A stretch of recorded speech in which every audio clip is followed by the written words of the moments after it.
Like everybody always asks, like, what made you guys be successful or what made me be successful? And it was always the fact that I made a choice that I wanted more in life.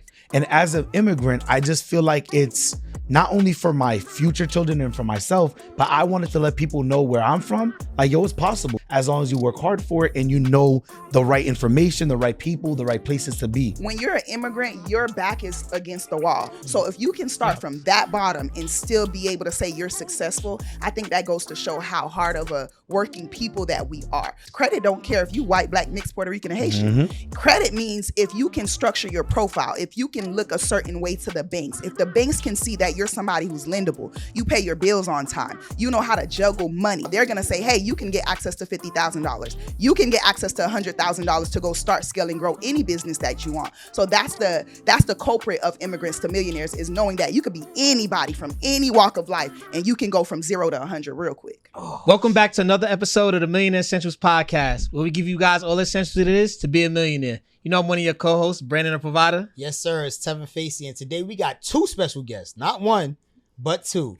We have Carrington and Sunset. How you guys doing today? Yo, yeah, we good, man. We chilling. How y'all doing, man? We great, man. Y'all came from a long way. Both of y'all came from a little. Well, you not that far, right? Nah. Massachusetts is only like 4 hours away, depending where you coming from. You know that. And you came from Florida. Okay. You ain't drive. You flew in, right? Yeah. No, she couldn't drive. Them hills have been crazy. You know she got some flats. Right. No. You're right. I don't do flats. Nah, she don't even wear flats at all. You don't like not. No sneakers, nothing. She ain't in the shoes. She went on super with me. I know, Fred. She went on super with me. No flats at all. Nah, big dog. Anyways, listen, y'all. We appreciate you guys coming on for sure. Yep. Right, it's gonna be another great episode. And today, right, I want you guys to introduce yourself. Carrington, we can start with you. So my name is Carrington Pierre. Y'all might know me on IG as C Stays in Profit. Man, I'm from Haiti, immigrated to America in 2003 with my mom. We moved to Boston a little bit. Then from Boston, we went to Brockton, Massachusetts. Some people don't even know what Boston. Yeah, I was about to say, nobody knows. Yeah, Sound they like a don't. vegetable. I ain't know. Yeah, man, the 508, man. So I'm from Brockton. And, He said the 508. Yeah, like, nobody know the 508. Nobody talking about 508. They doing too much on us. But the people that know from Brockton, y'all know what's up. Gotcha. But yeah, man. So we moved from Boston to Brockton. Again, man, I've been doing credit and funding since I was 16 years old. I turned 28 2 weeks ago. So I've been doing credit and funding longer than most people, man. Most people have been doing it for about 1 to 2 years. I've been doing it officially now for 12 years. And so, yeah, man, I bought my first property when I was 19. I'm in the cars. Yeah, man, it's a lot. It's a lot. Well, But I mean, you Haitian, so that's Yeah. part of, like, It's expected. He's into a lot of it's stuff. super, yeah. is that Facts, true? Is that facts. true for us Haitian people? I don't We really be in the mix? No, y'all do. It's a fact. It's not But even, like, it's fact. So For real? y'all both So- Haitian. Yeah, so I'm one half of Immigrants to Millionaires, but there you go. Sunset, do you think? All right. Hey, everybody. My name is Sunset Monae. I am one half of Immigrants to Millionaires. You all may know me as Sunset Monae on all IG, Facebook, all Instagram, YouTube, whatever it is. I'm the one and only Sunset Monae. I am a Haitian immigrant. I graduated from the Florida State University with 2 degrees, okay? And I jumped into credit and funding because I got scammed a lot in this industry. Being the person that has that chip on your shoulder, being responsible for a lot of people, I threw my family out there trying to get the help that we needed to learn how to do credit and funding, build houses from the ground up, and we got scammed. So knowing that, I jumped into the industry realizing that if it's not me, then it's nobody. So I've been in the industry a little over 5 years, but really heavy these last couple years. So yeah, and then I just joined with my partner, C Stays, and we have been very, very prominent in just helping people learn how to build themselves up by leveraging credit and funding. What's the name of your company? Immigrants to Millionaires. Immigrants to Millionaires. All right, that's On a great Millionaire name. Essentials podcast. That's true. That's That's true. true. We are on Millionaire Essentials. Right. So obviously the elephant in the room, Immigrants to Millionaires. Yes. So you guys are both Haitian immigrants? You guys are both Yes. born in Haiti? Yes, sir.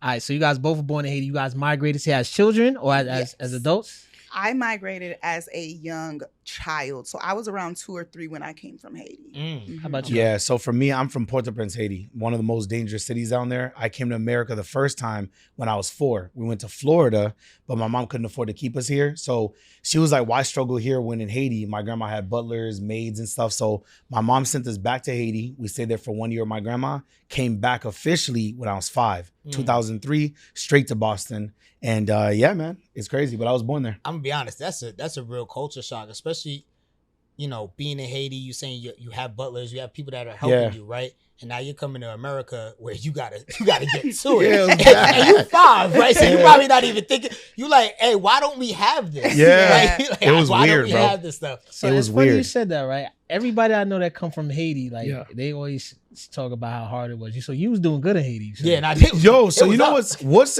it's like, what's your definition of good? So my grandma's a hard worker, You bro. say you have butlers. I mean, Yeah, what do you mean? so- What's your definition? Of What are you That's talking like about? the first thing you be like, what do you mean? You know, I got it good. I got a one nanny. butler. Bro. I got a chef. What are you talking You know about? what? This is not butlers, good, bro. My grandma, so she worked at a salt factory, and she started breaking down the salt. Then she learned how to do the machinery, and so from there she just started really reinvesting, buying the foundations. She's just a hard worker, bro. So my grandma didn't really have like a man in her life, so she had to really get to it.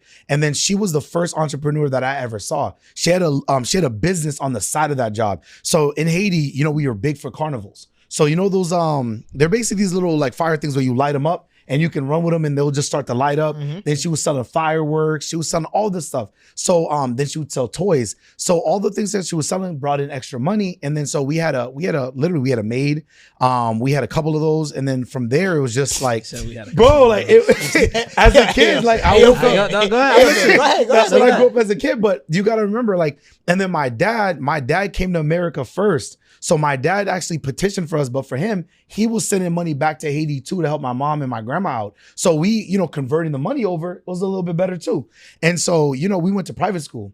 So I used to have braids and all that stuff, but they had to chop it all off because boys can't have hair in private school. So yeah. How about you, Sensei? I'm about to say we want to Yo, move that's on. funny, bro. We want to How move on. was your family? Because he ruled half of Yeah, I Haiti. ain't gonna lie. No. How was your He family? his Haiti? mom worked in the salt factory. Really, it wasn't. Yeah, bro. Anyways, It's crazy. Well, I don't know much because I was younger, so all I know is third party information from my older siblings. But we were real renowned as well in Haiti. My father was responsible for bringing half of the Haitians that are in the U.S. My father was one of the first to pioneer that. So a lot of Haitians that are in Boston and that were in Florida, my father was responsible for bringing them here to Wow. America. Yeah, that's absolutely. That's a way better story. I like that. Yeah. Yeah, we gonna roll. Yeah, with that's that more one. of a revolutionary, Yeah, more of a. Yeah, no, facts. That one right there, we gonna roll with. We Yeah, gonna roll with funny. that one. My struggles didn't start till America, bro. Exactly. You came here and you came to struggle. So that leads me into a perfect segue, right? So obviously coming from Haiti, you had it all, right? In a way, yeah. Yeah, no, you had it all. No, in a way, you had it all, right? But not only yourself, but you in a sense had it all from third party. Well, I want to say they had it all No. because even though, like you said, coming from Haiti is still an adjustment to a lot of stuff, bro. So that's Yeah. why. So my question necessarily is, right? How did not you at all, but how did your family adjust to that, right? Because obviously coming over here, you have to eat what you kill, right? Yeah. So it's no, I mean, essentially it's the same there, but it's more expensive here. And the dollar doesn't convert to what you actually can go out there and get for yourself. So how was that adjustment for your family? So for my mom, so remember, so my dad petitioned for us to come to America, but what we thought was gonna be the ideal life, it wasn't really that. Like by the time we got here, my dad already had 2 kids with another woman, my brothers, my half brother and half sister. And so we didn't come into like a nuclear family. You know what I mean? It was just my mom and my 2 aunts was in Florida. So we was out here by ourselves. That's kind of when the struggles happened because 95% of my family's in Haiti. And so my mom couldn't speak English. She didn't have financial literacy. And so she had to just figure it out. She had like jobs paying her $6 an hour. And it was a big culture shock because, bro, I've never seen a white person before until I came to America, bro. I used to think they didn't have feet. When I was a kid, I just couldn't believe it. Like, it just didn't make sense to me, So I'm just like, I thought they were sick because people look just like me and you guys in Sunset. Well, not like him. Yeah, not like Not like him. But nah, yeah, so sure, when we really came here, is. my mom had to figure it out, So she worked a bunch of bullshit jobs, She worked, bro, she did everything, bro. She worked at hotels, serving food, all the type of stuff, man. And so that was a little bit of a shock for us, you know, because the money didn't make sense, and who could we ask for help? You know, you can't go call people in Haiti. They're probably struggling worse than us, so they can't, you know. So we had to figure it out, bro. We were homeless at a point in Boston, and then from there we went to a shelter, and then we had to figure out, you know, where to live. We was living in tight 1-bedroom apartments and stuff, and it was little by little, bro. At some point, I'm telling them to deport me back. Yeah, I don't know about that. Nah, it was a better thing. Cause that's all I hear from Haiti, right? Is like the war stories, and like you the first person that said something like, for real, like you was living okay. For real? Yeah, it was all right. Yeah, it was cool. So like, and coming from like Sunset's perspective, like, did you feel like, and is this why you made the company, that you have an obligation to now like give back to your country and continue the path of what your father did? No, we're going to take my father out of the equation because that's where his legacy stopped. My mother is responsible for who I am today. Because of her, I am who I am. Our father left us because his responsibility was higher than us, which caused neglect. So I didn't grow up with a father in a home, right? I saw my brother step up to be the man of the home, and I had to step up to be the wife of the home as my mom began to work because she had to support us. So we come from very, very humble beginnings, right? I ate sleep for dinner a lot of nights. And I always say that because it just reminds me of that struggle to know that we are blessed to be in America. My family back in Haiti are struggling. Like, we give back to them, but when it comes to like just being in America, what I realized was my battle is just not the white man, it's my brothers and sisters. I didn't realize the disdain that you guys had for us. And so that was a big culture shock for me, just growing up in environments where it's like, you're fighting me and I'm not the normal, right? And so understanding how to navigate that was a very, very difficult struggle for me. So just, Well, not us, right? I don't got no disdain. I'm Jamaican.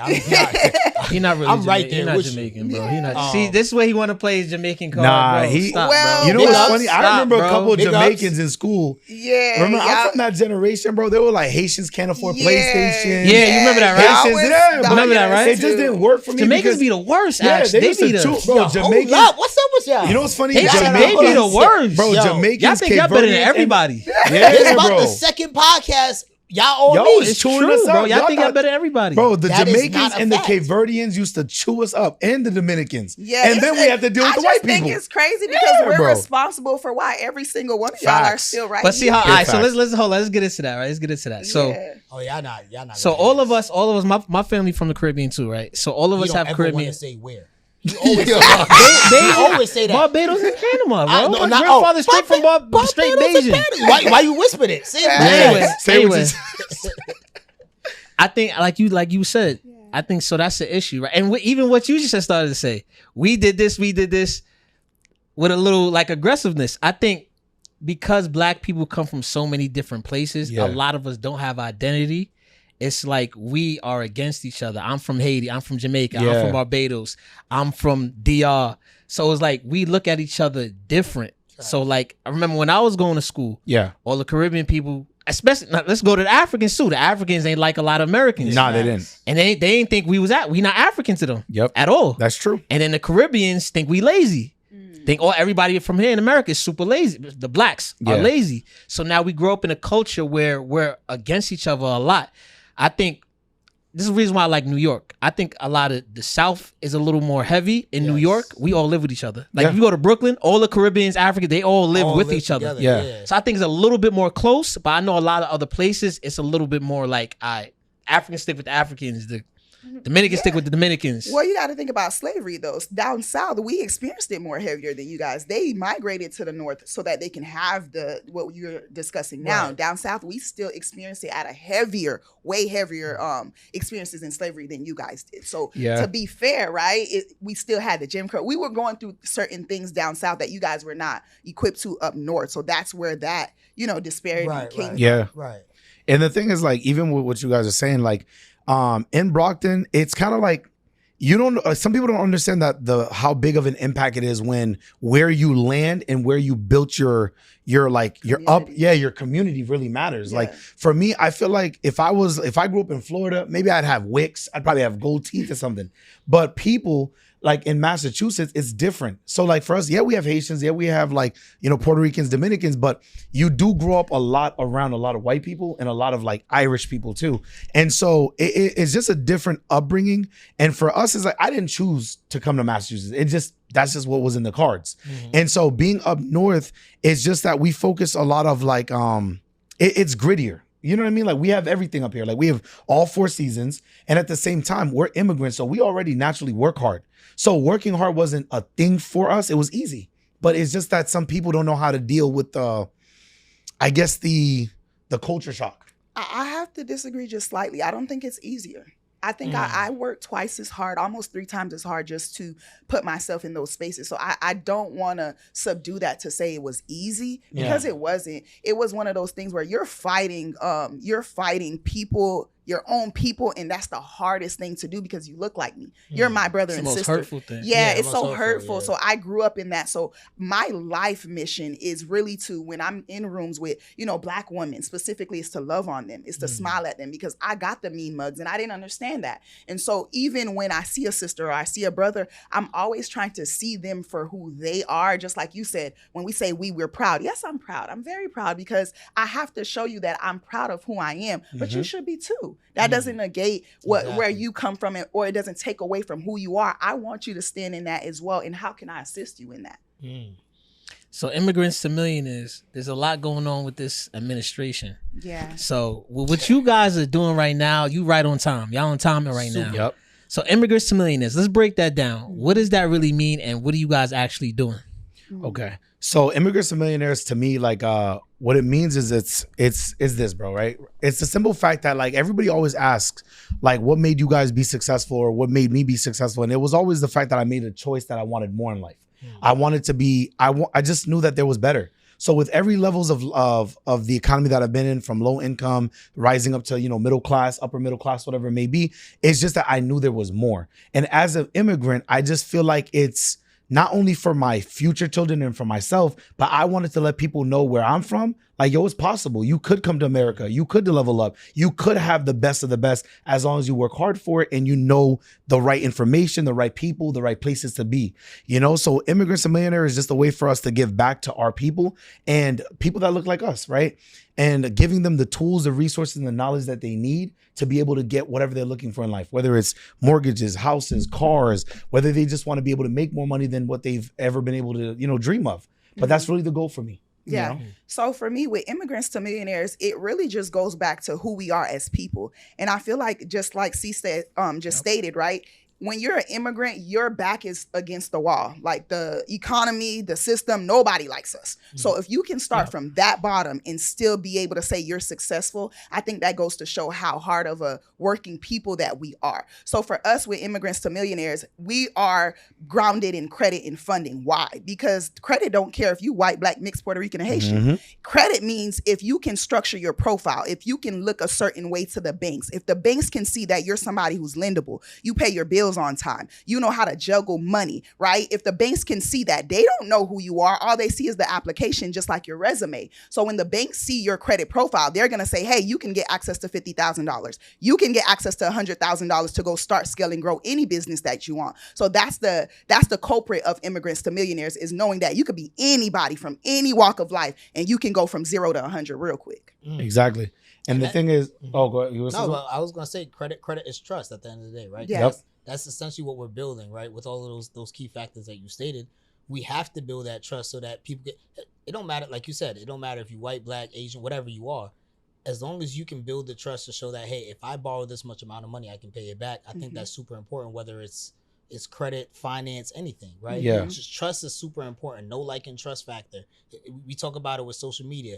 Just that alone, I think, is super important, that for people to start to understand more, right? Especially as we delve more into the social media era that we're in. Yeah. And the thing is, people don't realize that, especially, immigrating from Haiti, like seeing my mom get denied after year after year after year for trying to get a property or apartments, it always became an issue, and credit was the number one thing.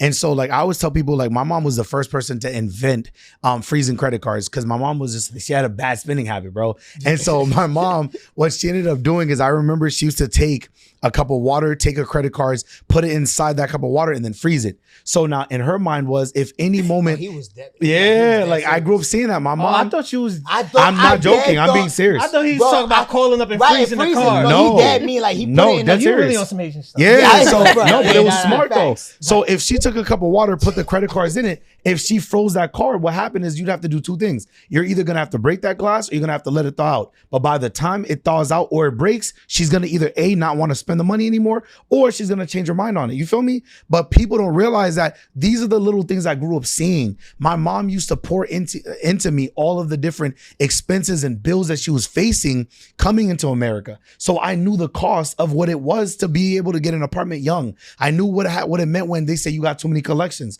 So seeing that as an 8-year-old, 9-year-old, 10-year-old, the moment I was 16, I was like, man, I got to study this because in 2 years, I'm going to get my own credit.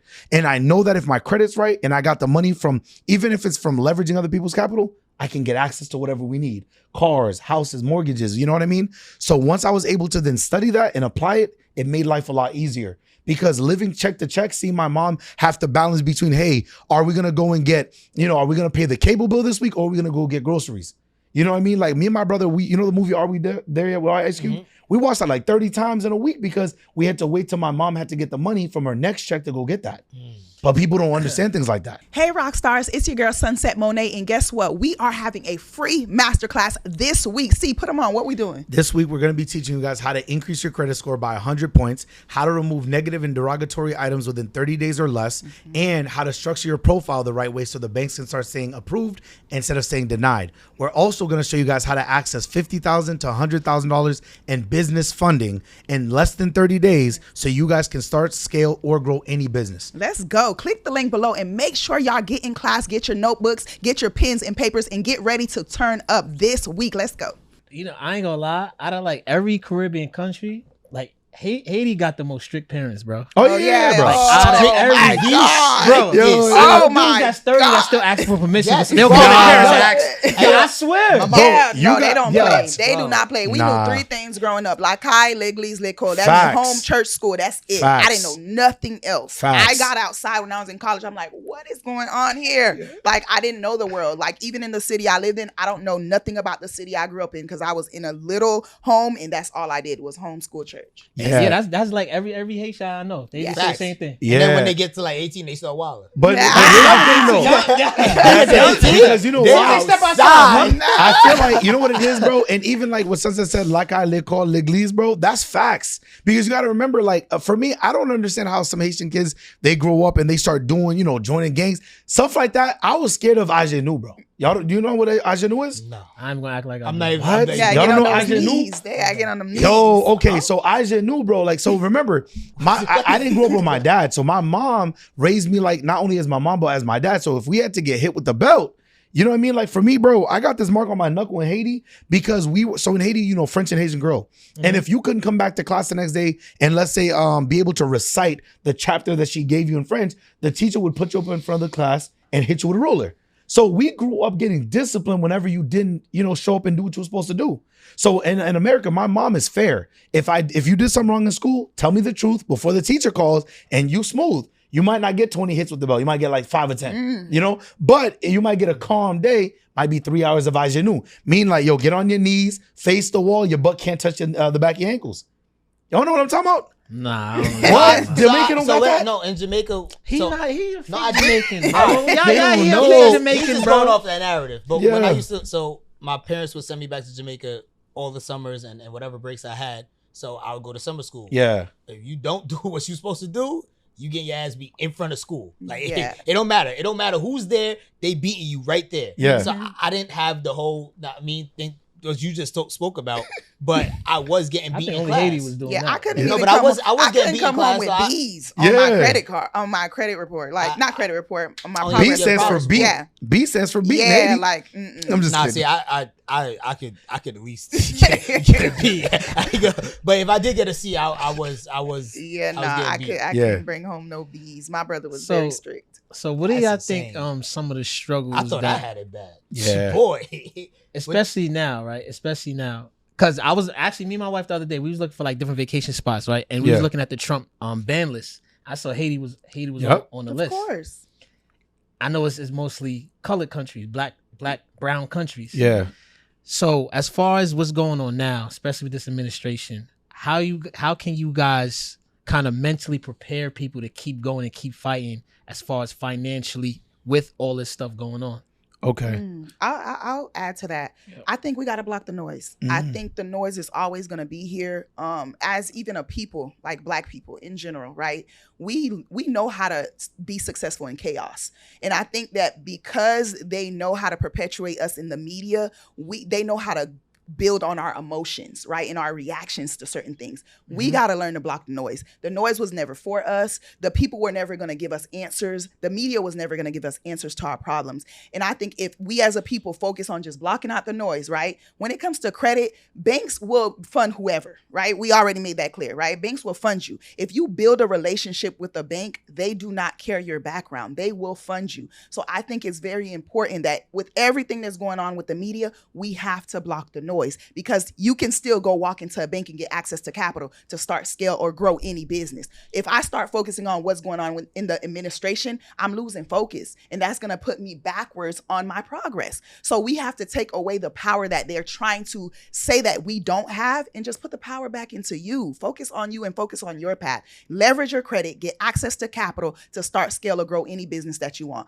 Business don't care what color you are. Green makes the world go round. Green is the only Yeah. color. And she's not lying. I'm a second that. Like, so even like right now, like 2 months ago, my grandma's house that she had built in Haiti, that was taken by the gangs that are in there, that are in Haiti right now. So they took over the whole strip that we grew up in, and so she doesn't even have access to the house anymore.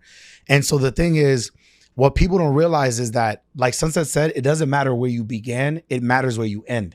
And so right now, especially if you're in America, there's nothing for you to go back to in Haiti unless you're in a really safe neighborhood or in a safe area. Trump banned Haiti because of the fact of how dangerous it is. You know what I mean? Like, they assassinated our president years ago. They got the presidents right now on lock. So right now we can't focus on things like this. So what we need to worry about is exactly what Sunset said. We have to go and build ourselves, because right now, guys, is the perfect time for you to go and not only structure your profile, be able to learn how to leverage other people's capital, but also to learn how to leverage other people's money the correct way. Because at the end of the day, wherever you come from in Haiti or wherever you come from in any other country, it's cool. It might not be for you, or anything back there might not be for you right now. But what you got to focus on is establishing yourself in America. Because at the end of the day, like I tell people is, bro, the only thing Black about me is my shade of skin. My credit is as white as can be when you pull it. And the thing is, I say that all the time because credit wasn't invented for us. It wasn't meant for us. And so at the end of the day, like Sunset was telling you guys earlier, as long as you focus on building out your profile, you can get access to whatever you guys need to start and grow any business. Doesn't matter. Become who you want to be. I mean, that's it right there. And I love the explanation, and I love the duality that you guys have, because sometimes, right, especially being immigrants, and I know you're from the same country, but from different places inside of the same country, you guys experience things differently. And obviously when you came here, right, you experience things differently. So the fact that you can say to a person, hey, block out that noise, really focus on you. Yeah. Focus on yourself. And one of the great things about Millionaire Essentials, ME, is you got to focus on me, right? It starts with me. It's all about me. It's my execution. It's my experience. It's my education, and really understanding exactly what we can do as a people, but not only not for others, but for ourselves. Yeah. And that's super important, especially the fact that you guys broke that down.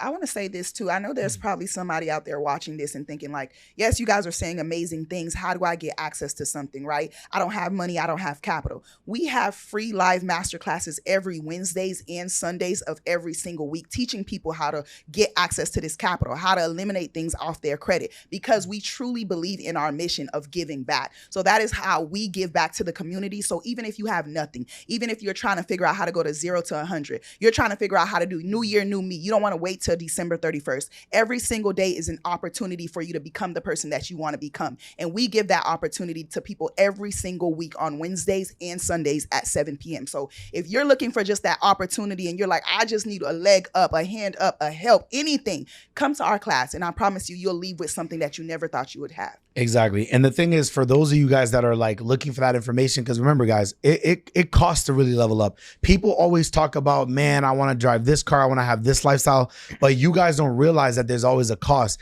And because we know the cost of it, when we came to America, we immigrated here, and we seen what it really costs to get to the level that we are, we feel like it's in our heart, and it's in our it's in our right and power to give back to people that might not have the money or resources to get to that next level. So if Sunset and I can sit there and teach you guys how to start, grow, or scale your business, or even take your credit scores from 3, 4, 5s, or 6s to the 7s, it's something that we feel like it's in our duty to help you, but you just have to be willing to show up and execute. A lot of people keep making excuses, and like you guys said, where Millionaire Essentials is about me, we tell people, who are you willing to cut off to take off? Yeah. A lot of the time, people don't realize that they need to audit their circle, because their circle might be keeping them back from becoming that millionaire in their family. You know what I mean? So if your circle is, remember, you can only become the average of who you're around.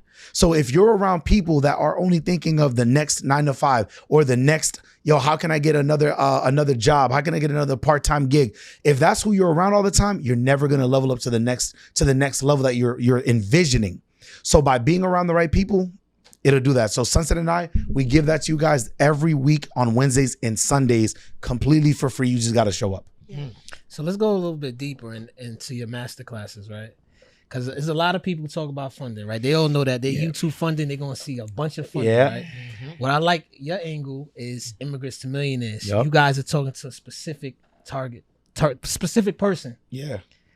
What are you guys teaching on these master classes? How they leveling up? Oh man, we don't play no games. Y'all could be on you go to any credit specialist. You put us against any of your credit specialists. I can guarantee you we're outdoing every single one of them. Confidently. Oh, don't say that word guarantee. You said guarantee. Guarantee you. And I say it with my chest. If you want to, debate on that, I'm free and I'm open to that. I'm talking about we're doing thousands of disputes every month, and we're coming up at a 94% deletion rate in less than 30 days. Yep. Not because we're doing everything the way everyone else is doing. We're leveraging consumer law, case law, factual disputing, but we're also incorporating your personal situation, what you're going through personally, and we're incorporating that in our process. So we're personalizing your credit journey. We're not making it like you're just another number. I don't know no other company that's doing that. Yeah, and the other thing too is you guys got to remember something. So like with Sunset and I combined, we have over 15 years of credit repair and funding experience. So I started doing credit repair when I was 16 years old. I'm 28 years old now. It's been a little bit over 11 years. It's been 12 years now, guys. And so some people don't realize that I've seen every single wave of credit repair. So when I first started doing credit repair, back then people were charging $10 to $15 a late payment. They were doing $10 to $15 an inquiry. And back then the letters were so ridiculous because, you had to highlight everything. So they were looking like burritos, and we was paying $5 to $10, man, just to send out packets. And then it got into consumer law. So with consumer law, using, laws like 15 USC 1681E-B, the written, the permissible purpose law, it allows us to get rid of a lot of things off people's credit very quickly if it's not verifiable or accurate, right? So then it got into the waves of what, right? Then it started getting into AI. And then after AI, there's people that do sweeps. I've seen every single wave of it. And so with most things, people have been, I've seen things of bankruptcies, repos, collections. Like there's nothing I haven't seen, bro. So at the end of the day, you got to imagine that you come to us on Wednesdays and Thursdays, bro, like it's over 14, 15 years of experience combined. Yeah. There's not anything that we couldn't tell you about your credit that we haven't seen. And most of the people you guys see on the internet doing credit and funding now have been doing it for 1 to 2 years. I've been doing it. I've been putting people in houses, cars, mortgages, apartments before I was legally able to drink.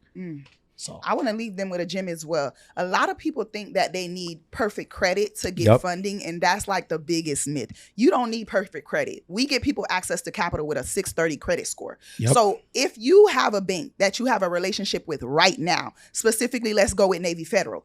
Navy Federal has an internal banking rating score. I believe it's between 300 and 450. If you have a checking account with them, if you did a pledge loan with them, and you have access to their other products, they're going to give you a minimum of $20,000 on a credit card. And they're going to give you access to an auto loan and a personal loan without your credit being perfect, because you have a relationship with them. So if you have a bank that you have a relationship with right now and you have multiple of their products, they're more than willing to throw money at you. You just have to go and ask. That's all you have to do, and the bank will give you access to capital. But the thing is, since that a lot of people got derogatories and collections and negative items. Listen. So is it cool if I put the people on how to get them things off? Is it cool? Go ahead, man. Go ahead. I want to show y'all love. It's a masterclass, right? Show, man. It's a masterclass. This is, guys, if I'm going to give y'all 2 plays.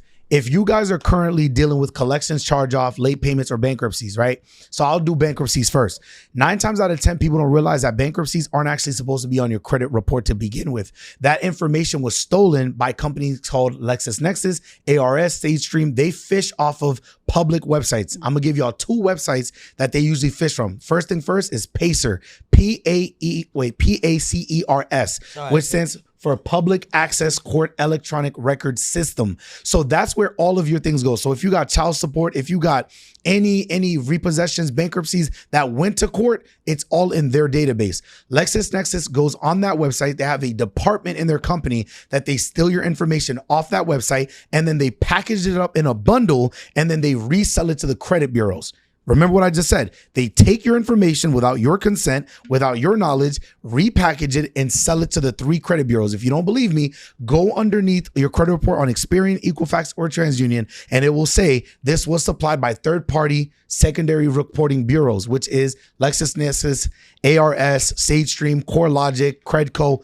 There's 7 to 10 of them actually, but guys, now once you have that once you get that information, you're gonna go and get a letter. All you're gonna do is plug in a ChatGPT. Hey, I want to ask the court system, did they report my bankruptcy? Now that letter is gonna get generated in. You're gonna put the courts that you filed the bankruptcy in locally to you, right? You're gonna get that letter, walk up to the court, drive up there, mail it, however you want to get to them. They're gonna send you guys a generic letter. All 50 states send the same letter back, and it says we do not report anything to the third-party bureaus or into any credit reporting agencies.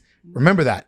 So they never supply that information. So who gave them authorization to put it on? Y'all didn't do it, right? I know you didn't sign it over. Why would you report a bankruptcy when you know bankruptcies are going to get y'all auto denied for the next 10 years straight? So now what you want to do is you then want to send out a dispute letter to LexisNexis and to the credit reporting agency saying, hey, where did you guys get this information from, right? Plug that into ChatGPT. Write me a dispute letter asking the credit bureaus and the credit reporting agencies who gave them authorization to report this bankruptcy. You're going to always get back the same thing. We didn't do it. We didn't get it from this. We got it from LexisNexis, so on and so forth. LexisNexis is going to also tell you, hey, we got it from the courts. The court gave it to us, but we already caught him in a lie because the court gave y'all a paper that said that they didn't give it to him. So what you're going to do is you're going to send that to LexisNexis, watch it fall off within 30 days. So once it fall off, he just bailed you guys out of jail. Y'all want access to some capital?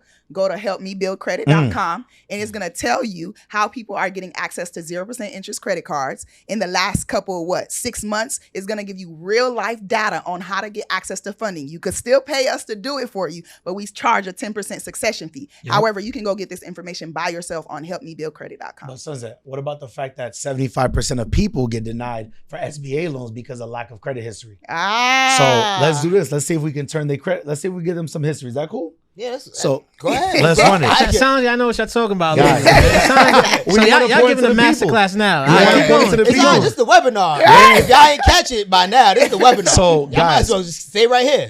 You got to. We're gonna give y'all 2 plays, right? So hold first on, thing first. real quick.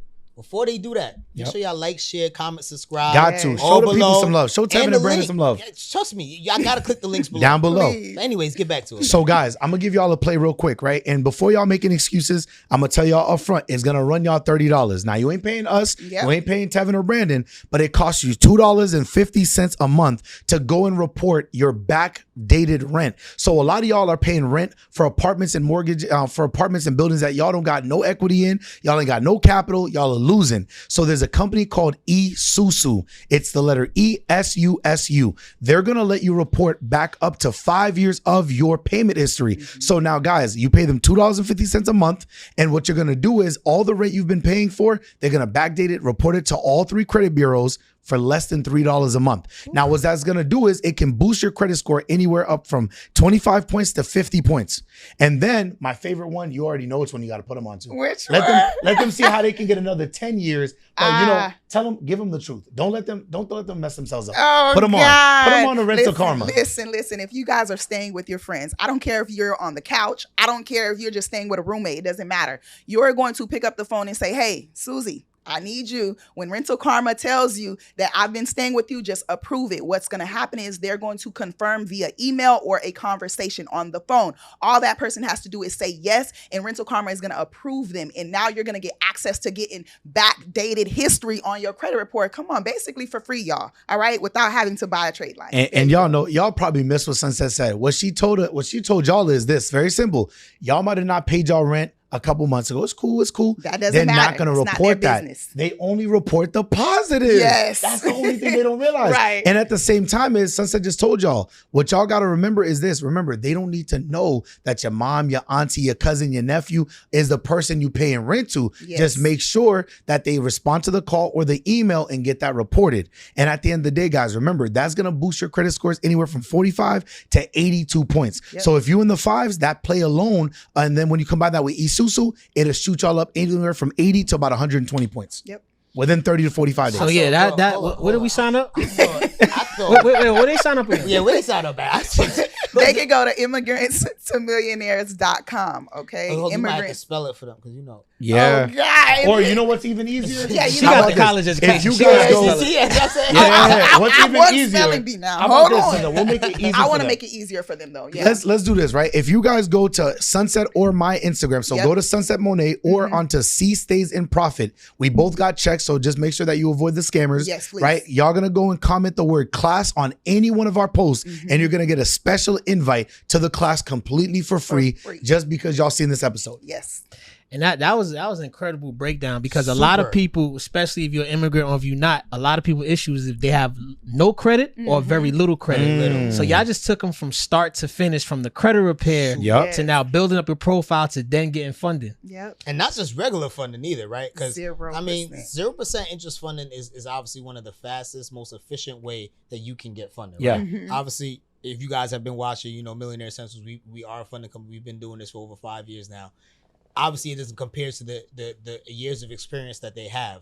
But the great thing I love about them is that they really understand how to break it down and give you guys the necessary tools and information so you can understand exactly how you can do it yourself. Yeah. Right. And I think that's super important, especially nowadays, is because, and I mean, I talk about this on every podcast, is the amount of fraud that's going on with social media. Yep. Listen. Capping. And obviously, like you said yourself, Yeah. you got scammed before. Thousands. So how, and this ain't for you, big dog.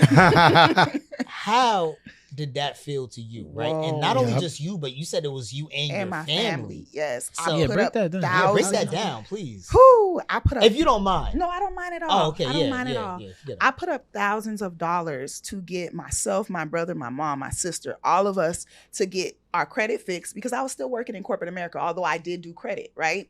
I was still in corporate America, so I didn't have time. I paid a company to be able to leverage our credit for us, to get us to the 700 credit scores. Mind you, some of us didn't have a lot of stuff they didn't need to work on. But I paid this company trusting that they would help us with our credit. 2 months went by, nothing. 3 months went by, nothing. 4 months went by, nothing. 5 months went by, nothing. When I approached said person and said, hey, nothing is happening with our credit. You're saying we were supposed to get our credit done by now. I was supposed to be building. At this point, my house was already supposed to be building from the ground up. What's going on? They almost tried to chin check me because I'm labeled as the whistleblower, by the way, even in corporate America. Because if you don't speak and I see them mistreating you, I'm saying something.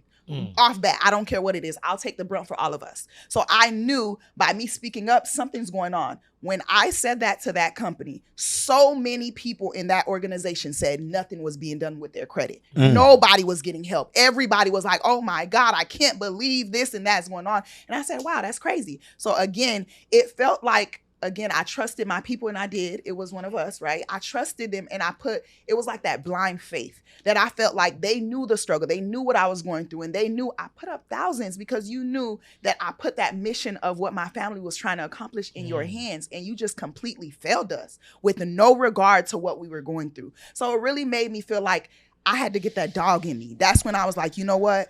If it's not me, it's nobody. And I will never put my family's financial future in nobody else's hand. And from that day on, I made it a mission to help people. A lot of people that come to us, they were scammed. We have a client right now. Somebody scammed him from Miami from $30,000. Yeah. He was scammed out of $30,000. And I told him, trust my company. I don't want you to give me anything. I'll give you it for free. The reason why you're going to pay me is because when I'm done explaining to you how to go do it yourself, you're not going to want to go do the work. You pay us to do the work. As far as the information, we'll give that to you for free. Information is free. YouTube is free. TikTok is free. Google is free. Google is free. But you're going to pay me because you know I'm passionate. You know, if you don't win, I don't win. My success is tied to you. There's not many companies that are like that. When it comes to me and C, we pour into people. We always give back. We're always giving extra information because I want to know, how bad do you want it? You say you want to level up, how bad? Because I could give you the information for free. What you're going to do with it? Yep.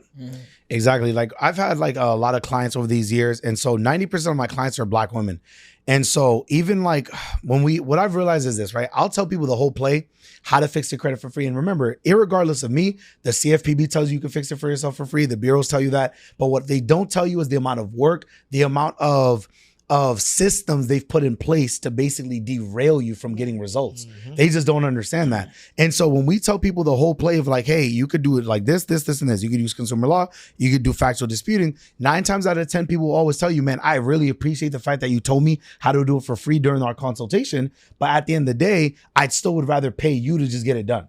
And so I tell people is this, as long as you understand it's an investment to get it done for you, because I know what it's going to do for you. I know what it's going to do for your life. As long as you're willing to do that, I'm cool working with you. But people got to realize that you have to put some skin in the game. If you're not going to do it yourself, you got to be ready to pay the right people, and you have to be able to audit the company and the people you're doing business with. The reason I've been able to flourish so much is off referrals. Because remember, a lot of the people that I was helping when I was growing up, they're adults. They were way older than me. Right. And so what happens is when you do good work, it should go. Like people always say success leaves clues, right? Yes. And success has receipts. But my receipts are the fact is I can call my clients and say, hey, yo, did I help you or did I not? And they'll come and talk to you all day about what I did for them, how I got them from point A to point B. If they were trying to get in a house or a mortgage or an apartment or a car for 5-10 years before me, how quickly did I get them those results? People don't do enough auditing, and that's why people tend to get scammed. Yes. And I think, a lot of times it is part of it. We play a part of it too, right? Of course. We don't audit. Like we get marketed to, and we just automatically throw our money at the best marketer or the best person. That is true, bro. FOMO happens a lot. FOMO happens a lot. Yeah. One of the things you said 90% of your customers are Black women. Yes, sir. You're not no Drake or Tyrese, bro. Like, nah. So you know what it is? How that happened, bro? It's funny. Okay, so it started really back then, man. I don't know what it is. Like women tend to gravitate to me not off of the looks. So you know what's funny, bro? Well, we know it ain't the looks. So like you ain't gotta tell us that. If you go back, we know if you go back, right? No, it's funny as hell. If you go back, right? I had the waves, I had the curls, I had all types of stuff, right? And so I kept saying I was gonna go bald at some point, but I shaved my hair bald about 1.5 years ago, and I've loved it. People think I'm a lot older than I am. So you love your bald head? Yeah, bro. It's became. I tell people I'm a bald man with a black beard. He hate us, bro. No. Why you feeding into what he saying? You know what it is. People, but here's the thing. Don't listen. My man. They're getting played out right now. It's my man, $100,000. The dude with he the gonna waves, have to go to Turkey soon. They're getting played out. You better look closer. You better look closer. He gonna have to hit Turkey. I went to Turkey. You know I put you on. You know what women say though? They always say, yeah, she'll put you on. She'll put you on. Hairline. But you gotta remember, still good, women always say, though, guys, women will say this. They'll play with guys that have the waves, the dreads, but guys like us that are bald, they say, man, I'm not at that level yet. I'm not that serious yet because they know we got good credit. They know we got money. They know we got the nice cars. Hold on, you try to say we just tricking, bro. I don't like how you that approach you tricking. But they take us a little bit more serious. They know we ain't time. They can't play with us. So initially, camera on me real quick. Nah, don't listen to him. Nah, I'm telling you, he gonna be here in a couple years. Go back to my man. I keep telling him it happens fast, bro. You feel me? I know you. It's been lighting up since we been together, bro. Nah, I see the corners. It's the corners, guys. I ain't go. So it been lighting up, bro. My dad is 85. Yeah, he still grows hair to this day. Sheesh. The next generation always gets a little. He only keeps worse. His hair bald because he made a promise to my sister that passed. And he was like, I'll keep it bald. And because she loved him with his hair bald. But he only keeps like that. The other day, I moved my dad in with me. I sold one of my houses in New York that he was living in. And I moved him in with me. The other day, I purposely didn't take him to the barbershop because I wanted to see how fast it would grow. But he had a full head of hair. That's crazy. He got good genes. What? I said, oh yeah. Yeah. I'm straight. Oh my God. He was nervous though. I told you he was nervous. He was nervous. He was like, yo, am I losing it? I was like, oh damn. I ain't gonna lie. But so I what ain't gonna happened lie. is with the women is, man, is just that with referrals, like women talk. Yes, so I have, yes, they do. And women are the biggest. Shout out to the women, y'all. Women are the Shout biggest out to the women. executors. Women Women are the are. best partners. Women Hence are. why he partnered with She her. said, Yeah. women And are. Women are. That's what it is. And I should have never. I mean, yeah, I partnered with my man. Right You should. Let me tell you That's about my that I too. partnered with a woman. Let me tell y'all. Yo, Yo, he's funny. whoa. So you know what's That's what we crazy? are. Go ahead. What happened is that with women, they are the best executors, and what happens is black women are the fastest growing level of entrepreneurs in America. Yes. Against all other demographics of women. And so what happens is women speak. When you do good work for it, especially when they know you are honest, genuine dude, they know I got my fiance, they know I ain't on no, you know what I mean? I ain't on no weird type of time. And so you just got your fiance, right? I've been with her since I was 19 years No, old. but I mean, you guys just became. Yeah, 8 months ago. 8 months ago. Congratulations. Yeah, thank you so much. Congratulations. And the thing is, so what happens is that I've been turning up black women for, dude, I told you, since 16, 17. So what happens is on TikTok, it blew me up even more on TikTok because I used to host these very salacious and crazy panels. Crazy panels. And so we would have topics about like, you know, why did women cheat? Why did men cheat? You know, why like, so? yeah, You so might be asking. it was just because like I remember when we found TikTok, I was trying to grow my personal brand because I'm not really You big trying on, to get the numbers up. Yeah, I was trying to get the numbers up. That's And- but it You worked. trying to go Yeah, viral. but it Brand did. numbers. And so it was crazy. So I built my fiance a computer, custom PC. And that video got 5 million views, and it was crazy. And so when I went live, I would have 200 to 300, 400 people on there, and it was 80% of them would be women.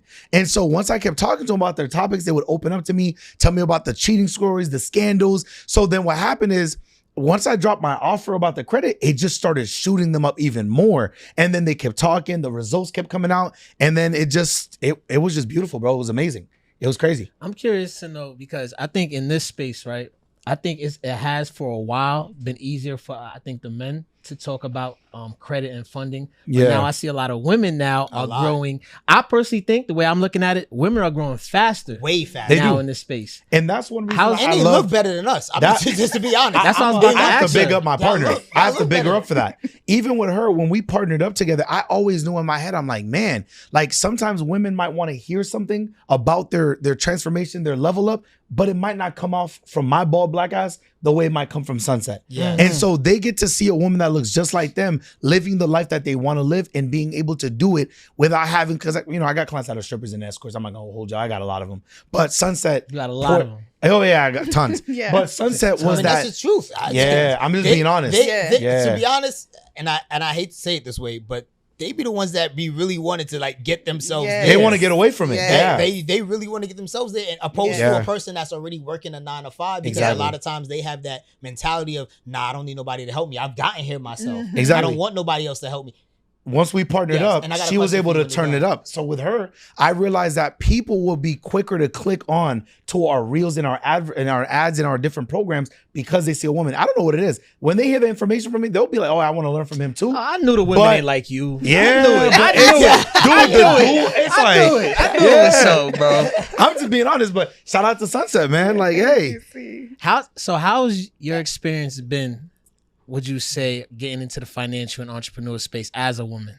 I won't say it's hard, but I do feel like it's harder for women. I think with For the real? yeah, it is. Men always think it's easier for us. You're but not a it's- woman, bro. It's You harder can't- for us. You got to understand, you guys dominate this space. Like we live in a patriarchal society in a world where men are the people that talk about I know, but finances. she Men definitely are went to college. what? She know how to use her words. the big words. Oh my In the right god! space. He's just vernac- slow. He's Yo, just her slow. ver- No, I said in her the right vernacular is no, crazy. in the right spaces. Like she understands how to put it in the sentence. Well, you just properly. slow, bro. That's I, Go the ahead, way go I ahead. learned, because I don't know how to speak English And that's well, you know- and I don't know how to speak Creole well, so I rock in the I middle got a and do the question. best I can. Have you heard of the GATE program? Yeah, my sister. Yeah. Wait, what? Yo, why you guys so Why are you so excited? He's about to make a joke. Why are you so excited? It backfired, I was huh? not. What was I the was- joke? Before I she was said, not- what was the joke? I was not trying to make a joke. Well, Yes, he was. I don't I believe was him. not. Because The I was in Gates the gate. program, Go ahead. the Say what gate- you was gonna say. Yeah, the GATE the program. Bill Gates program. Yeah, That one, Yes, my sister won one of the Bill Gates programs. She went to Yeah. school on the scholarship, fully paid to go. Wait, finish, because I don't know what I'm walking into. No. What you saying is correct. Go Yeah. ahead. So he was a part of the GATE program. No, I was in not that one. No, not that There's one a program specifically. called the Gate Oh. program, and he think it's like fake. No, I don't. He I think do it's not fake. think it's fake. He jokes. I do not. Yeah, think but it was what's your fake. program about? It was a special for specialized kids. For kids that are advanced. Specialized. Okay, because when you say special, For kids that are advanced. yeah. Okay. It was a program like that. In New York. Yes. Yeah, Yes. if And he makes jokes. If he was part of the gay program, gate program, that's on him, bro. Yeah, I he funny I as completely shit. understand. Definitely different bro. programs. Yo, he's okay, funny. and what I'm talking Go about ahead, Bill go ahead, Gates yeah. right now. But no, Yeah. it's harder for women in the financial space because men dominate this space. So it's harder. You guys don't take women as serious. So when I walk into certain rooms and I listen first because men are more action takers. They're ready to tell you what they can do. They're ready to tell you how they know this and they know that. Well, I'm gonna wait. I want to see what you know because I want to compare and contrast. Maybe I can learn something from you. That's what makes me that, that caveat to that woman who wants to see herself in my shoes because I listen first. Then I'm going to be able to tell you what I can do for you. And 9 times out of 10, you're going to pick me. Why? Because you're going to know that zero to hero story is already going to be seen in me because I don't come trying to dominate. I come trying to understand. And that's the difference. That's the only thing I'd be disagreeing with Sunset is that she says it's harder for us. And Yeah. I always say it's easier. It's No, not. it's not. It's easier for I'm- women. If it was I'm gonna easier agree with for her us, it 100%. would be more women in this I'll space. tell you Exactly. too. There No, you I'm go. agreeing with The her numbers 100% show. Because Yes. how many men are going to tell you, or do you see have women mentors? There you go. But here's the thing though. There you That's go. And if they fair. do, they're not going to tell They're you. not gonna tell That's you. fair. I can agree with you on this, but here's my thing though. The reason I say it's easier is because of this, right?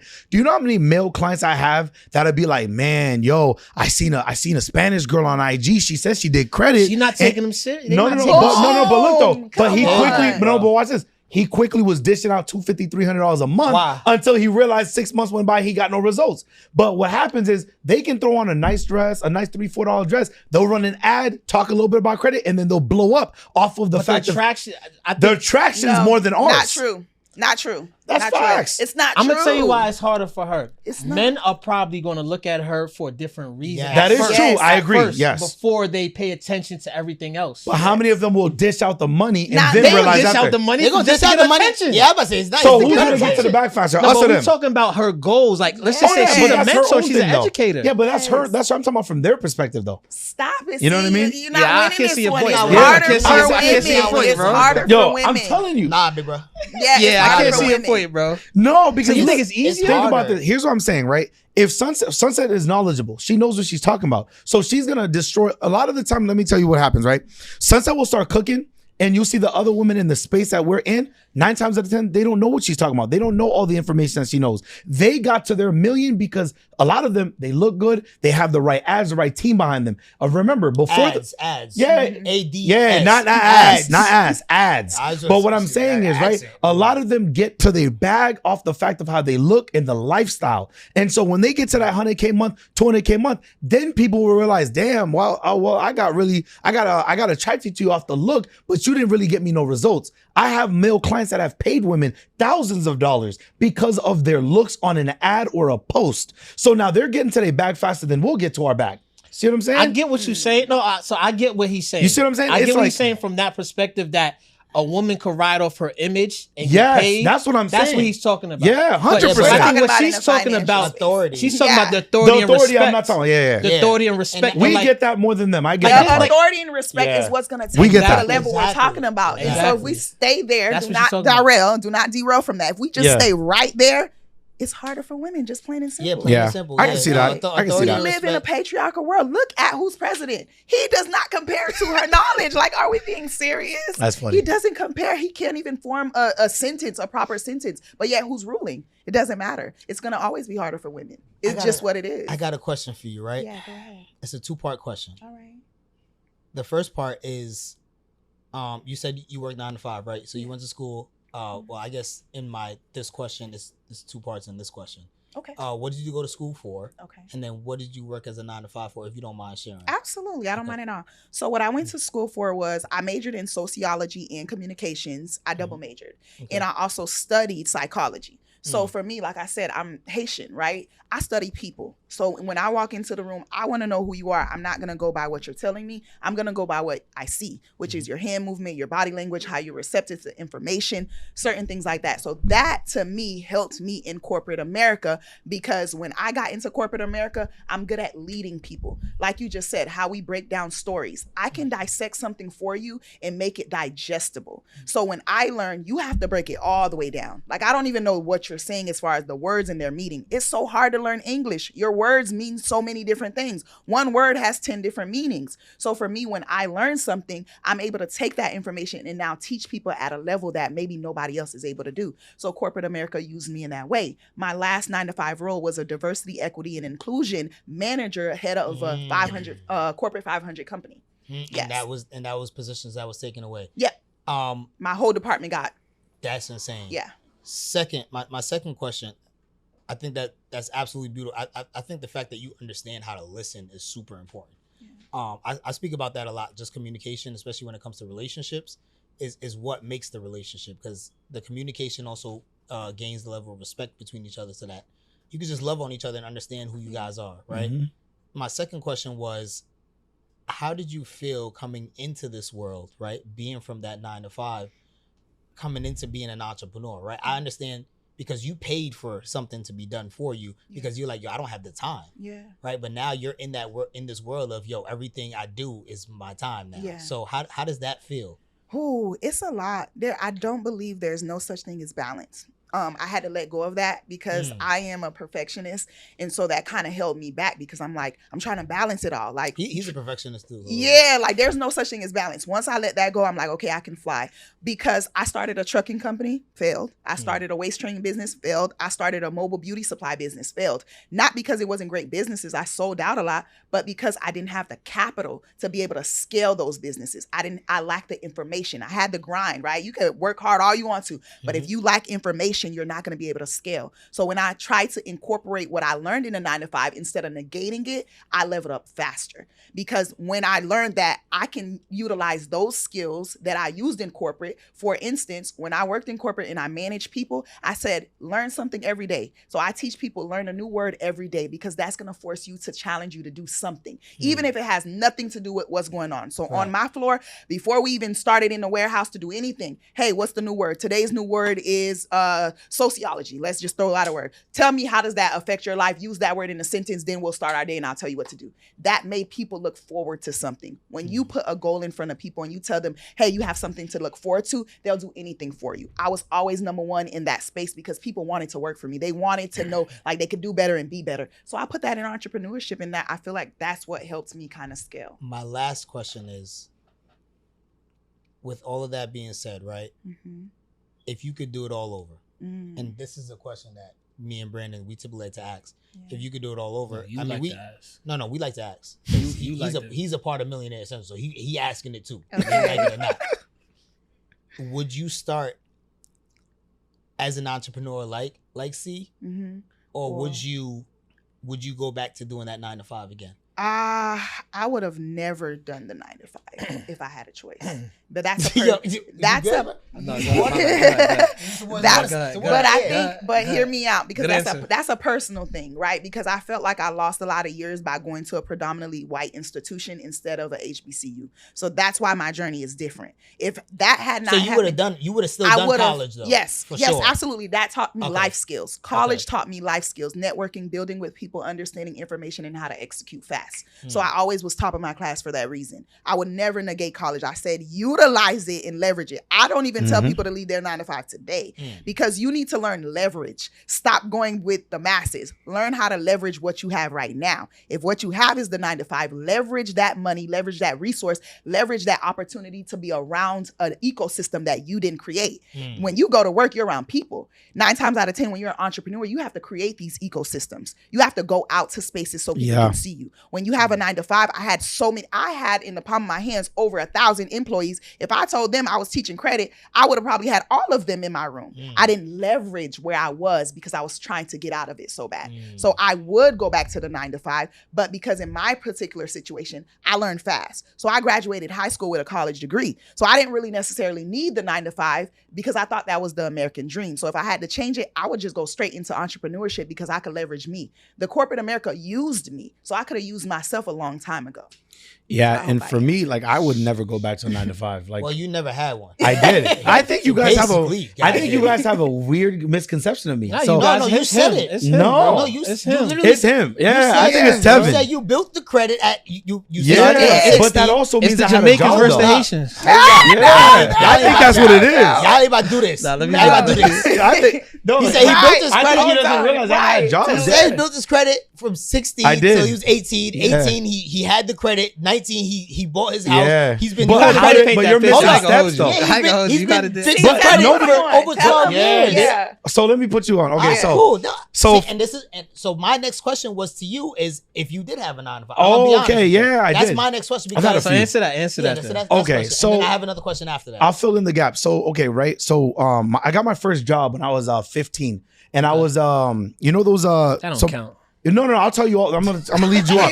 So Okay. no. and I stopped working at 18, and that was it. No. So remember, at 15 and a half, I was a teacher's assistant. And I was basically, you had to get really good grades to be able to get that job during the summer, get paid, whatever. Yeah. And so that was my first job technically, but I got it off the good grades that I had in school and I could tutor the kids. But my first real job was a supermarket in Brockton called Vicente's. And I was working there at 16, pushing carriages. So I used to believe in the idea, like I always knew at heart I was an entrepreneur, right? Because in 4th grade, I always said that I wanted to be a millionaire before anything else. Not football, not basketball, not a doctor, just a millionaire. That was what I said in the 4th grade.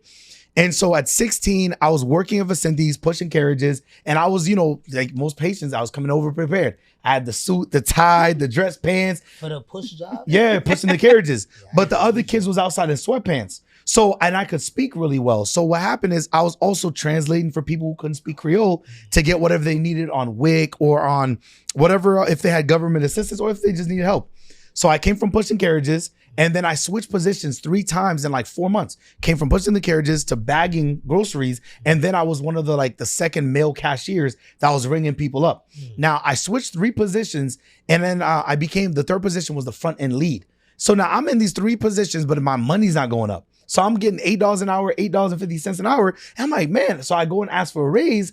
And the dude tells me, his name was Brian at the time. He tells me, yeah, You still man. remember his name. Of course I do. Because definitely that conversation to me, Okay, I gotcha. felt so The played. conversation, yep. Because in my mind, I'm busting my ass. I'm wearing the suits, the ties. I'm coming to work prepared. And I asked for a raise. Dude's like, yeah, man, best we could do is $8.50. And I'm like, well, I'm already at $8, but I'm like, yo, I'm a front end lead. I'm counting thousands of dollars. I'm closing up the cashier registers, everything. $8.50 don't seem like what I should be getting paid. So he's like, yeah, we get a new location. We can't pay you much. So long story short, I end up getting that. And then when the pay actually hit, Obama put in place that the new minimum wage was $9. So they gave me that, which wasn't my raise, really. I was supposed to be a little bit more. So I worked at that job and I'm like, man, I got to get something else. So I ended up getting a job at Best Buy. Right? The Best Buy that was at Westgate Mall. And that job to me propelled me to be able to run businesses even further. Because that job, I had to go, I applied, I interviewed, did everything. And it came into sales. So I learned all of the things of selling there. So from 16 and a half to around 18. Best Buy had a really good program. Yeah. And so they taught me everything. My cousin was in it. So I basically from 16 and a half to 18, I sold a little bit under $3 million while working for Best Buy. And I was going to high school at the time. So I started making more money, $10 an hour, $11 an hour, $12 an hour, but Best Buy didn't give no commission. So I felt played, but it changed my life. They give it now. Now, but back then, imagine, bro, I'm selling $3 million worth of products in under 2 years, bro. If I even got 5%, my checks would have looked crazy. So now when it was time to buy the house at 19 years old, I already hit 2.5 years of work history from when I was 16. And then my credit was on point because when I was 18, I already turned it up, fixed it, did everything I had to do. And then so I worked that job, qualified for the house with my mom when she couldn't afford it on her own. But I had to make a decision because I got accepted into Bentley and Bryant University. I graduated at 18 years old on my birthday, 2015. And I graduated with a 3.26 GPA. Bentley University and Bryant University accepted me because I'm good with business. And so my debt to income ratio could handle both. Either I'm gonna go to college, because my college was $70,000 a semester, or it was like 68,000. It was like 270K for 4 years. Bentley, but that's in Mass, right? Yeah, Bentley University. But that's closer towards CT. There you go. Yeah, So yeah. Bryant was in Smithfield, Rhode Island. So they both wanted about I had a 260K. scholarship to Bryant. Yeah, for- I had a for 30K baseball. scholarship, but it was only half the yearly He was semester. a fake athlete. That's D4. crazy. Yeah, no. D4. So I played D1 football though. Oh, you played D1? D1 football, Brockton High. Where you played? D4 is crazy. I played D2. D2? Lawrence University. Yeah, D3, no. D4. I played junior varsity and varsity football up until like my sophomore year. And so, long story short, bro, like Bryant and Bentley accepted me. But again, my debt to income ratio wouldn't have been enough to qualify for the house of my mom or go to school. So I ended up dropping and just not going to that college at all. And I bought the house with her. And then my last job was Comcast. So I worked at Comcast using that money with my girl, my fiance's, she was working at May Institute, which is a group home. So we put in the Comcast money. Now I'm getting sales commissions, put all that money together with our credit. And then we opened up a customization shop working on cars. And we did that for 3 years. And that led us to being self-employed. But I've had multiple jobs. Yeah. But I always just was an entrepreneur, bro. No, I never wanted to work for nobody. So you was rich in Haiti. You was No. rich as a teenager, and now I you feel rich. like I ain't gonna hold Nah. you. y'all are terrible, No, bro. but that's Y'all are terrible. No. You took the American dream and spun it your way. Yeah, I had to. no, but I had no, to. he ain't spend. He made the right decisions, bro. Yeah. And spun it his So- way. I mean, Yeah. I think that's the best way to put it. He took his experience. He took whatever he could and really just drove into that and became that. Yeah. And became who he is now. And I mean, 'Cause yeah, most- that's a crazy story. Most of the people I grew up with, We bro, should are tell our either stories for once, bro. yeah. Yeah. Not now, but another time. Most of the people I I've know grown your up with story. are either in jail, they got shot, they're dead, or they're on like probation, bro. A lot of the people I grew up with are in gangs. I just was never in one. I just never seen the risk. Never made sense to me. Yeah. I think You one know? of the biggest things you said too, what I think everybody should learn, especially as a young adult, is sales. Yeah, of course. I think especially if you have a plan on getting into business or entrepreneurship, you should learn sales Yeah. as soon as possible. Mhm. Learn sales and then learn marketing. Yeah, Yep. marketing and sales. Yep. You got to Oh. learn how to make money first. Mhm. I wish one I of- focused on marketing more though. Yeah. I knew the sales, like I could sell anything, and the sales and the communication, but the marketing was the Yeah, component the that we were marketing. missing. Yeah. You know what I mean? That's how we led Getting in front into. of more eyeballs. Yeah, bro. Mhm. That's what was holding You us could back. be great all you want to, but if you're great and nobody knows you, you're just the best Yeah, kept nobody- secret. Yeah, bro. So in my opinion, I would still say it's the other way around. Mm. Because I think now it's a lot easier to learn marketing. Because I've seen, let's just say 1,000 people get in your webinar and nobody knows how to close. That's what I'm saying. Yeah. So now they just spent, let's just say 10,000 in marketing. I think it's a lot easier to get people to get in front of you now, especially with all the platforms. It is. But now how do you close them? Exactly. And you're Now, right. How do you get somebody to send you $20 for your product? Yeah. And a lot of people, like, especially when they come into the world of entrepreneurship, they don't realize that everything you do is sales. Every single thing Exactly. in entrepreneurship is sales. Exactly. Even right now to this camera that I'm looking at, I'm selling myself. Even through just regular conversation, you're selling yourself. In relationships with, whether you're trying to pick up a girl or whether she's trying to pick up you, you're literally selling everything. And it's being able to pitch and present your way of thinking to somebody else, to somebody else's perception.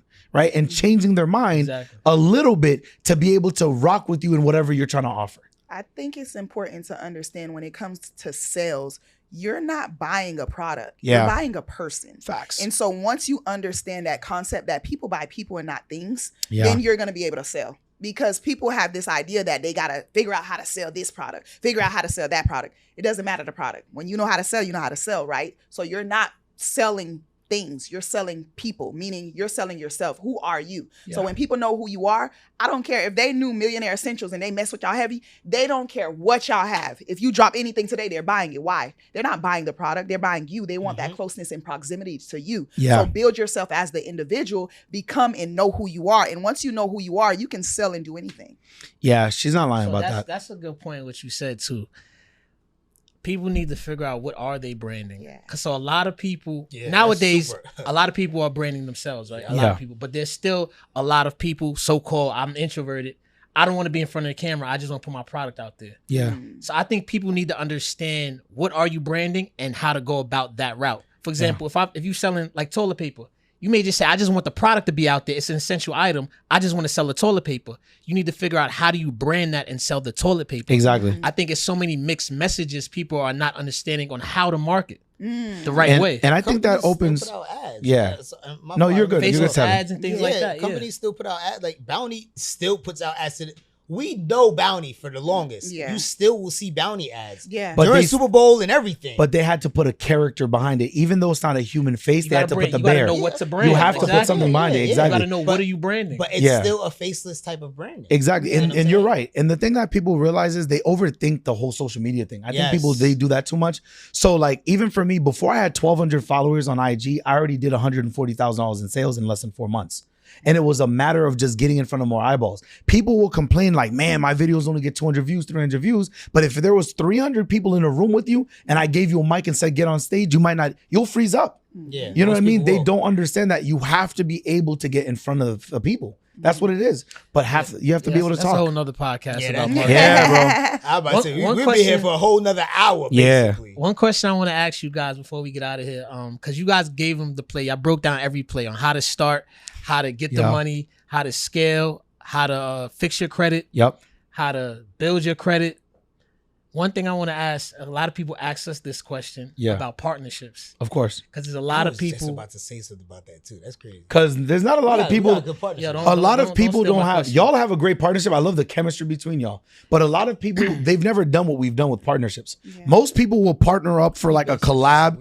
Like, yeah, I'm not saying that. Y'all probably are for real though. No, I'm not saying you guys aren't. But He said y'all most- probably are. Yeah, I know. yeah, no, said- they don't I got that. said- We got it. He said y'all probably, Yeah. y'all might be. But yeah, I'm just saying most people they'll partner up on one thing, they'll collab on one thing. We literally took two separate companies and entities that we Yeah. had together, created a whole other business, and we leveraged that. So y'all did what we did. Yeah, exactly. Yeah, but y'all, Yeah, yo, yo, they yeah. I'm dead serious. For real, for real? I Yeah, named, that's what we did. I named Y'all collabed. Yeah, My that's our company name. name was Essentials ABC Solutions. His company name was Millionaire. Oh wow. Oh, really? And I Most read- people don't do that. Bro, we was trying to think of so many names. I said, yo, bro, why don't we just call this Millionaire Essentials? He said, yo, that's fire. Yeah. That's exactly how he said. He said, yo, we using that, bro. Yeah. And That so, was But see, so that's what's your what- question? No, so my question is, because a lot of people It out was there, weird, though. That's funny. Yeah, that's a funny. lot of people out there have real issues with trusting people, finding partners. They always Yes. ask us, yo, Always. they always think we knew each other for like 10 years, which Yeah. we didn't. Same. They be like, yo, how'd you find your partner? How do you find someone who's reliable? How do you find somebody you can trust? How do you get a partner? Because I believe everybody out here should have partners, either direct partners you work Or with day to day indirect. or multiple partnerships. Yeah. So what's your advice on people finding partners and how do they do it? I'll let you go first because technically you found me. And does that Yeah. so like you said finding people Why you be she acting found- like all the girls like you, bro? No, Like- no. Yo, He like, shit, they walked No. up to me. Yo, you found see my me. fiance so I'm at that. I It's because want she it. really know. She know I got that. You approach him or he approached you? I Don't say approached you her, but she You wanted me approached first. She wanted me Oh first. my. Yo, Hold on, babe, hold on, babe. wait, no. Yo, but she met me though when I had the curls and the fade. I had the little goatee. I didn't have a beard yet. What was you And gonna I- say? He definitely was a football player. What was you gonna say? What was you gonna say? Okay, so when it comes to finding partnerships, I'm the same. Like I've had very, very crazy experiences with partners, but just like you said, I do believe everybody should have a partner. He's not my only partner. I actually have another partner as well, but when it comes to this space, he is my partner. The way in which I believe people should find partners is being in spaces where they already have the same moral values as you. So when you find them in those spaces, I found him in the space where he was already in credit and funding as well as me. So when I came into that space, I was a little off-standing, off-putting, but like I told you guys, I observe people. I see how they move. What are your morals? What are your values? I won't know that based off what you tell me. No. I'm going to go based off how I see you maneuver in that room. And when I had questions and I had concerns about a specific situation, and I was around 7-figure earners and I asked every last one of them that question, none of them couldn't answer for me because they weren't really doing the work. When I asked him that question, not only did he laugh, he was like, here's how you fix this situation. I implemented and executed immediately. And from that day, we spent 10 hours. We met one time. 10 hours we spent on the phone when we had that one question. He answered for me. And from that day forward, we became partners. It's about trusting and understanding. And like we spoke spoke about earlier, auditing people for real. I audit people in real life, in real time. Right now, I'm auditing you guys right now in real time. Not to say that you have to be this certain person, but I'm seeing how do I connect in your space? Like, where are you comfortable? I see when you guys have the mic, you're a little more leisure. This is your fun space. So I'm like, okay, they like that. Yes. So I observe people and see where they're comfortable and where they're lax at. If I can add to that, and if I feel like that's a space that I can connect with, then we might be good. And I will try that partnership. And that's how I do it. Yeah. Cause even for like what Sunset said is like, for me, I didn't partner up with people for a long time. And that's my thing is like the last time I got really burnt when I was like 16, 17, I started a security company with this dude. And he didn't know how to do the paperwork, the LLCs and all that type of stuff. And so I ended up doing everything, setting it all up. And at the time, I wasn't legally old enough to sign paperwork, so my mom would have to sign on my behalf.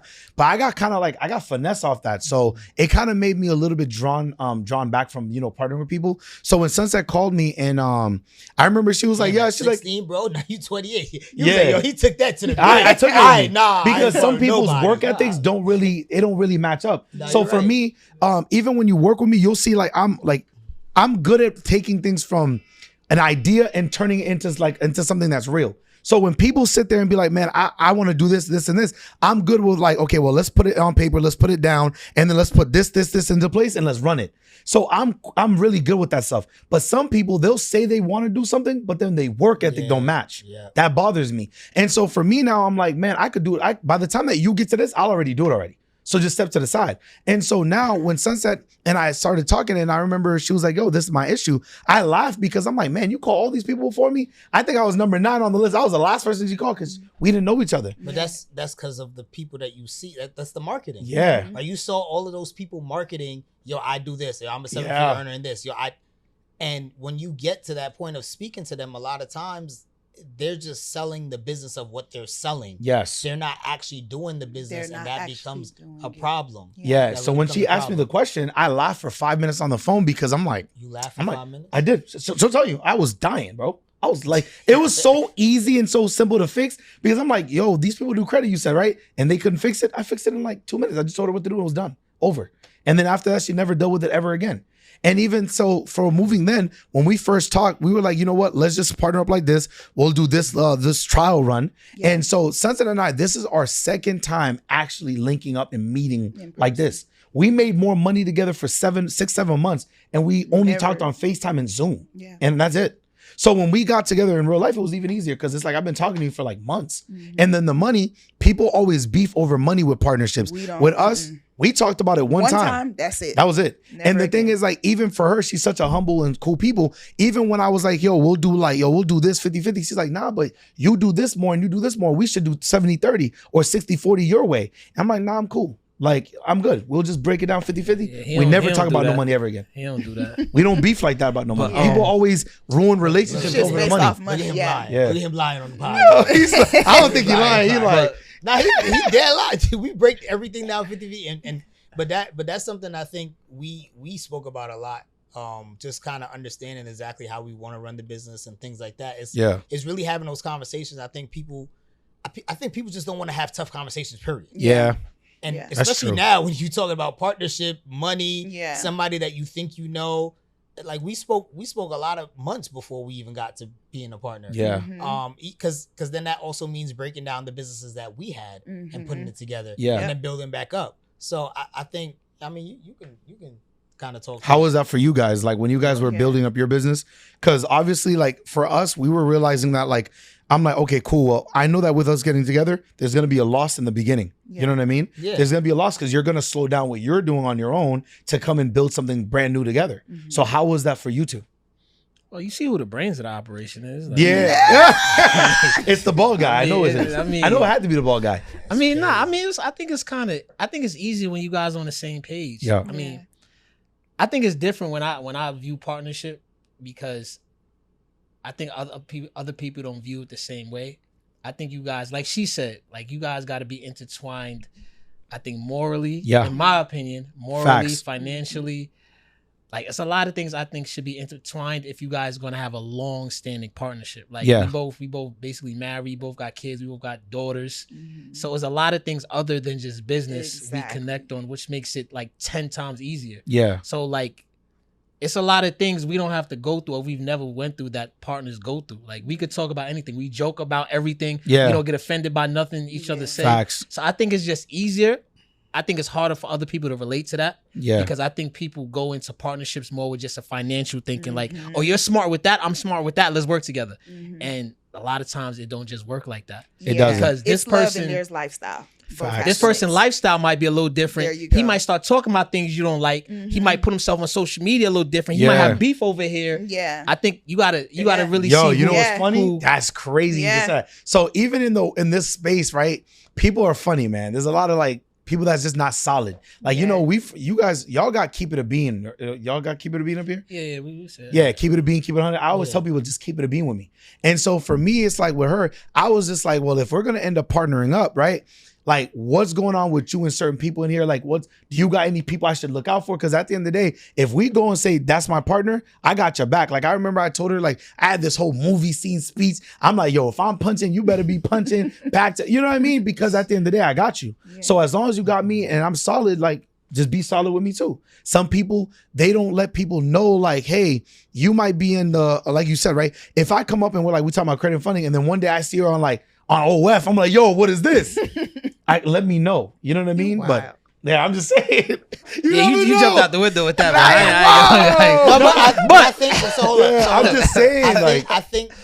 I think that is completely understandable, right? And I'm not saying that to discredit. He got an OF. Yeah, not he got a page. page. He got a. Yeah, that's crazy. Bro, if I put my feet up, I put my feet up. That's yeah. it, bro. I just want to throw my feet up. Yeah, he's selling feet pics. It's crazy. On that note, no, but I think it's respectable that he can still, you know, say that to you and you not take offense to that. No. Right. And I think that's the way how partnerships should work too. I think just morally, I think a lot of people and I'm gonna say it again, the communication is what really upholds any partnership, whether it's a relationship or partnership. That's the most important thing.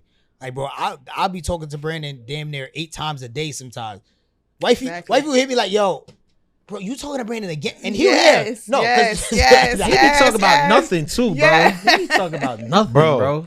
If I see, look at him smiling. He be talking about nothing, bro. Yo, you know what's funny? Yeah. We're the same, and you guys know my fiance, right? So like, obviously with her, like some people might like get jealous, like, man, you always on the phone. No, we would just be laughing, living our life. They be sharing recipes, cooking recipes, and I'd be like, yo, Sunset, you see that funny video? Yo, do you see this? Right. Like, the lifestyle. If you can't do that, if I can't have fun with you. You absolutely right. Yeah, Him and my bro. girl, you know, they just be arguing sometimes. They be like that.